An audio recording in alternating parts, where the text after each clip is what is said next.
புளியம்பழங்குது இல்ல, அது பூ வரும், பூவுல இருந்து பிஞ்சு வரும், பிஞ்சில இருந்து காய் வரும், காயில இருந்து செங்காய் ஆகும், செங்காய் ஆனாலும் பழமாகும்.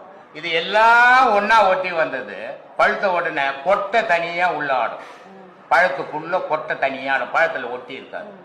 பழம் தனியா இருக்கும், பழத்துல இருந்து ஓடு தனியா இருக்கும், ஒன்னோட ஒண்ணு ஒட்டி. மீறி எல்லா பழமும் ஒன்னோட ஒண்ணு ஒட்டி இருக்கும், புளியம்பழம் ஒன்னோட ஒண்ணு ஒட்டி இருக்காது. மனிதனுடைய வாழ்வு அப்படி வாழணும்ன்றான் பாம்பாட்டி. அவன் தாண்டா முழு மனிதன், அவனால் தாண்டா கடவுள் எப்பவுமே நீக்காதுறது. அது மாதிரி மாயைன்ற பாச வழியில விழுந்தவன் எப்பவுமே மீண்டு வெளியே வர முடியாது. அதனால பாசத்தை அர்த்தம்லாம் மாயை ஜெயிச்செல்லாம் இதெல்லாம் வாயால பேச சரியா இருக்கும், செயலால வர முடியாது. இங்க வர காலையில உட்கார்றான், எங்க போயிருக்கிறோம், ஒரு ஆன்மீக இடத்துல போய்க்கிறோம், ஆன்மீக பேச்சை கேட்டுன்னுக்குறோம். உடனே வீட்டுல இருந்து பொண்டாட்டி போனோன்னா இங்கதான் இருக்கிறேன், இந்த வந்துடுறேன் நான் ஒரு ஹவர்ல அப்படின்றான். அப்படிப்பட்ட நிலையில மனிதன் வாழ்ந்துன்னுக்குறான்.